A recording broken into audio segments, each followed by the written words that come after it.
United States geography is a story of land and people. A land filled with natural resources, from the Rocky Mountains to the Sonora Desert, the San Francisco Bay to the Mississippi, the Grand Canyon to Niagara Falls. Since 2000 BC, when the Native Americans settled on this continent, people from all over the world have made this land their home. With lush forests, sweeping prairies, coastal plains, and bustling cities, the land is as diverse as the people who live here.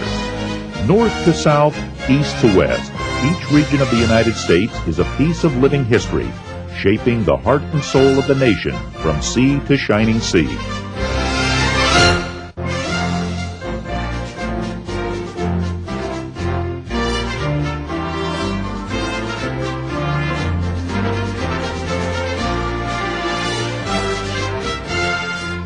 The southeast region of the United States is located between the southern Atlantic seaboard and the Gulf Coast.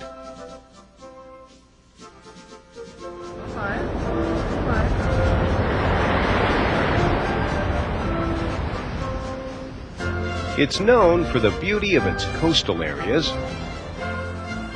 for its rolling hills and stately old plantations, and for its Blue Ridge and Appalachian Mountains.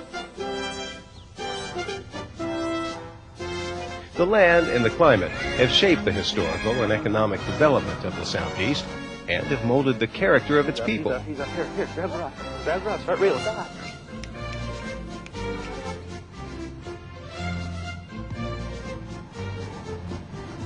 Mild, rainy weather and a long growing season, coupled with rich, flat farmland, have made agriculture the prime occupation here since the region was first settled. In recent years, though, business and industry have grown to become more important.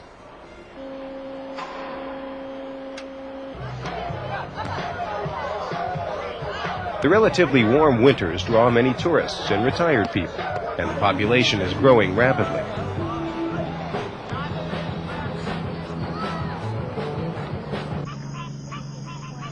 The development of the Southeast has been shaped and influenced by the land, the rivers, the climate, and the resources of the region.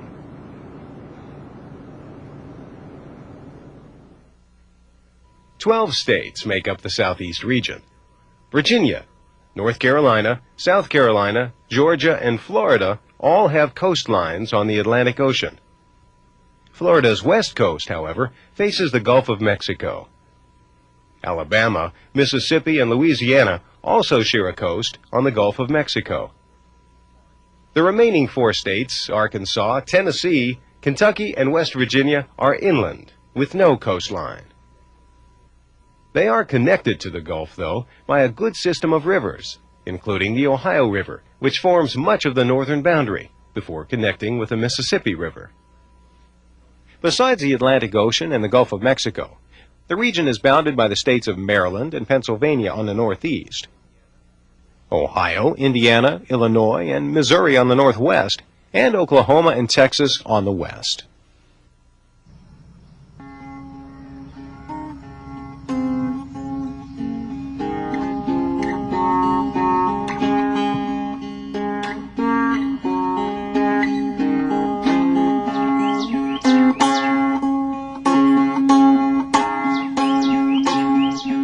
The first Europeans to set eyes on most of this beautiful land were from Spain.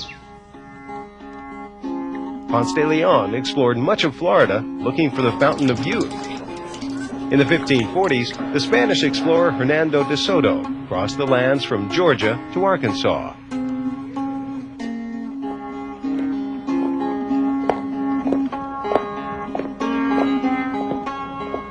In 1565, the Spanish built the first permanent European settlement at a place on Florida's Atlantic coast and named it St. Augustine. They built a large fort to protect the ships carrying gold back to Spain. St. Augustine is the oldest city in the United States. That house is about 200 years old.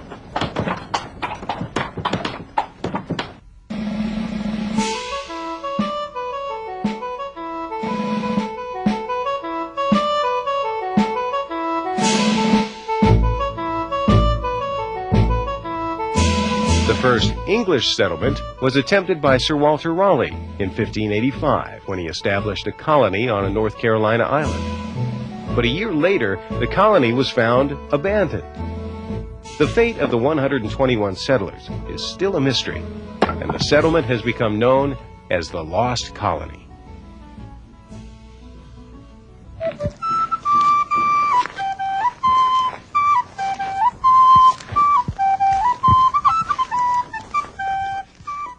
In 1607, the first successful English colony in America was also established in the southeast region, at Jamestown, Virginia. Within 12 years, the settlers began growing and exporting tobacco, established the first representative assembly of government in the colonies, and imported the first black slaves into America. All acts which would have serious effects on the region and its people for centuries to come.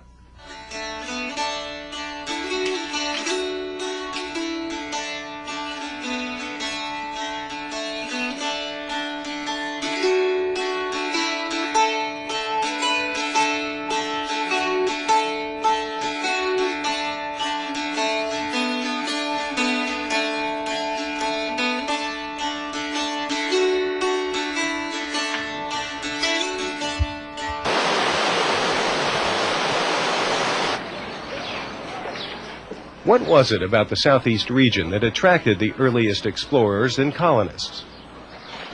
Why did they choose this area over others? Perhaps a look at the land itself will provide some clues. There are three types of terrain in the region: the mountains, the Piedmont, and the coastal plain.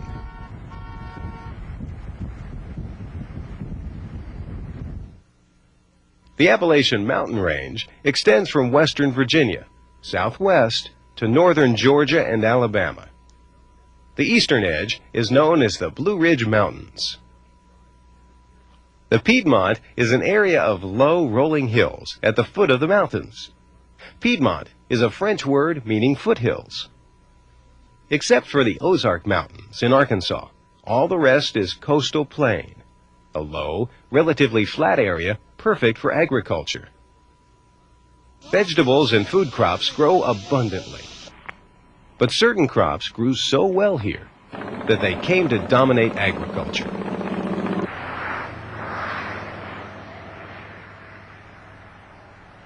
Along the Gulf Coast, sugarcane and rice are raised in huge quantities. Tobacco is a major cash crop throughout the region, but especially in the Piedmont area.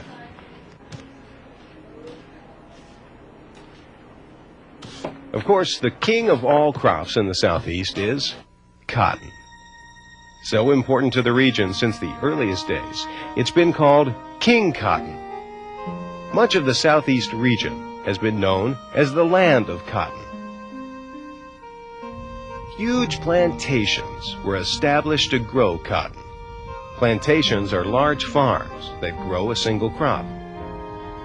It took many workers to grow, pick, and mill the cotton, and Africans were imported to work as slaves without pay. Cotton and slavery would define the region for over a century, eventually contributing to the Civil War. In 1860, the southeast region withdrew from the Union, and along with Texas, formed the Confederate States of America. Most of the fighting during what Southerners call the War Between the States took place in the southeast region. Fire!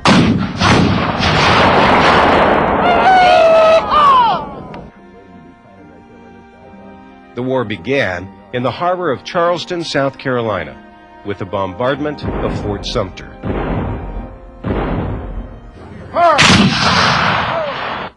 Many battles were fought in Virginia, Tennessee, Georgia, and in every other state in the region. The southern capital of Richmond was destroyed. So were many other cities, like Atlanta, Georgia. The war finally came to an end at Appomattox Courthouse, Virginia.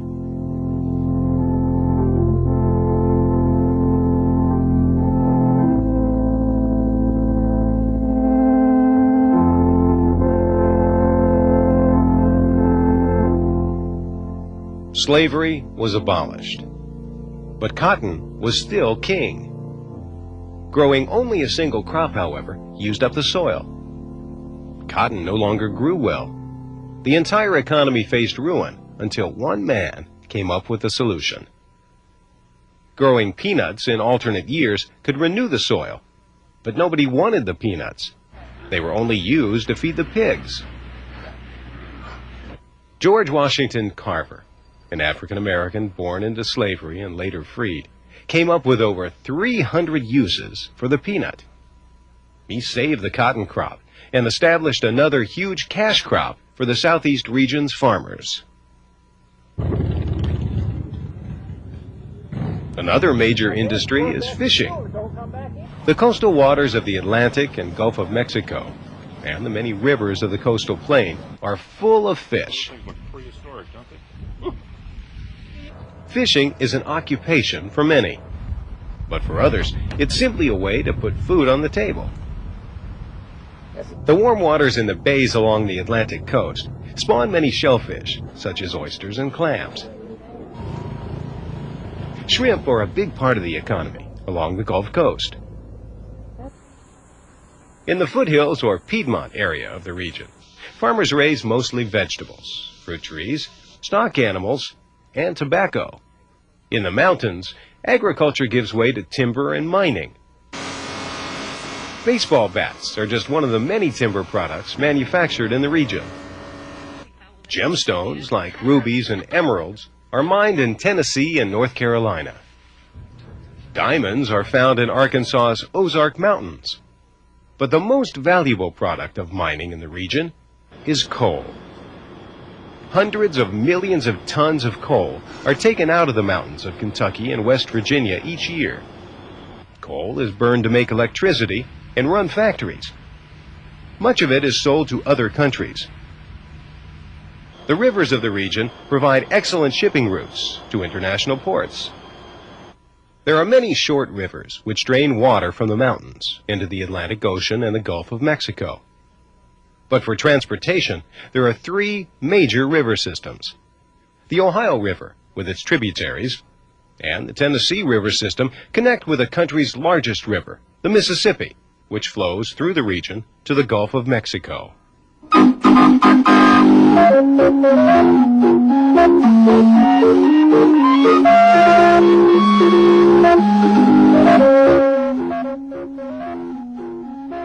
Where the Mississippi meets the Gulf sits the country's second busiest port, New Orleans. Known as the birthplace of jazz, New Orleans is one of the oldest cities in America. French traders established the city. Its oldest section is known as the French Quarter. The old buildings show both French and Spanish influence, since the city was ruled by both the French and the Spanish before becoming part of the United States. New Orleans has always been an important transportation hub for river and ocean shipping. But it was railroads that built the other major transportation center in the region. Atlanta, Georgia, owes its existence to the mountains and to the railroad builders. Because the Appalachian Mountains were too high for railroads to cross, they were built around them. Many railroads converged at the southern end of the mountain chain. Atlanta became an important railroad hub. Today, it's the major distribution center for goods and services in the region. It's also the headquarters of many corporations, banks, and government agencies. Atlanta can be called the unofficial capital of the Southeast.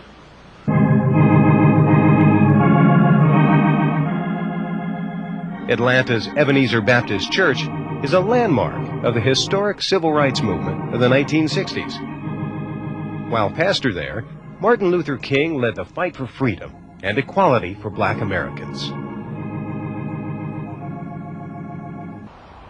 Rapid growth in recent years has made Atlanta one of the region's largest metropolitan areas. It's even vying with New York to be the nation's leading center of communications.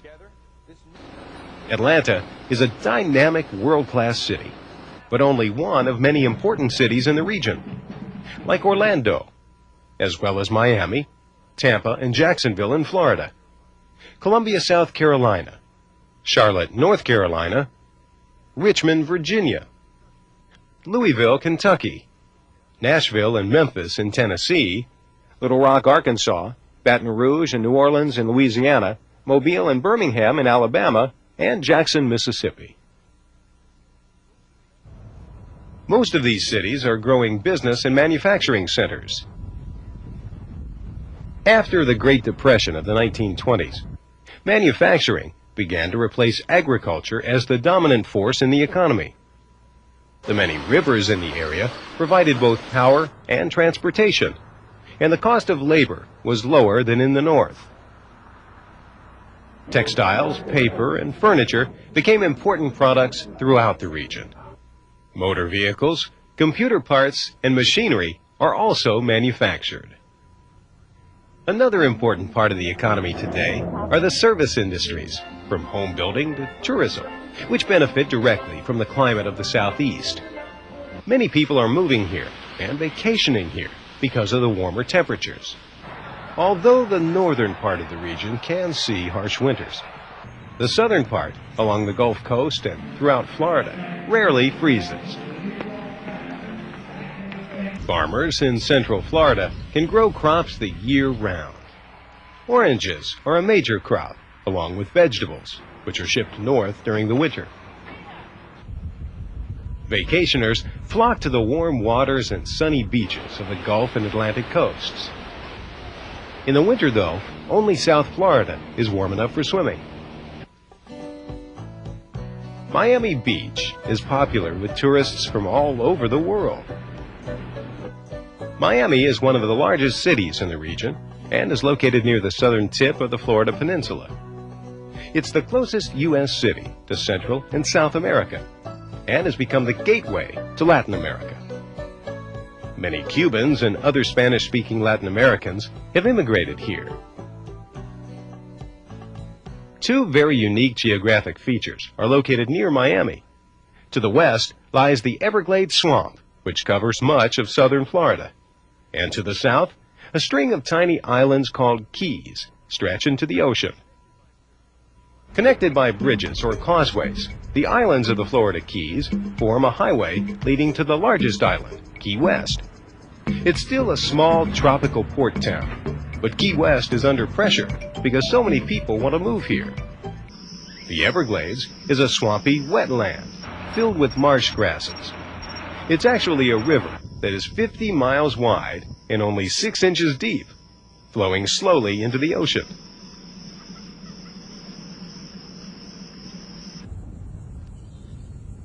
Up the coast, in the middle of Florida, is the Kennedy Space Center, which launches the space shuttle and sends astronauts into space.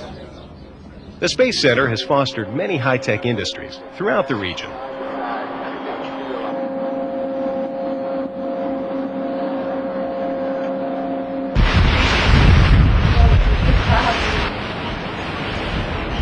But living in the Southeast has its hazards. One of the biggest is hurricanes. These violent tropical storms occur in the late summer and fall and can cause serious destruction. Weather is but one of the natural forces which have shaped the lives of the people of the Southeast. The land, the rivers, the climate, and the resources have combined to foster the growth of an agricultural society, and later one of industry, transport, and communication. Fire! The Southeast region is rapidly turning its Old South legacy into one of equality, prosperity, and opportunity. A growing region with a diverse population and a high-tech economy that could lead the entire country into the next century.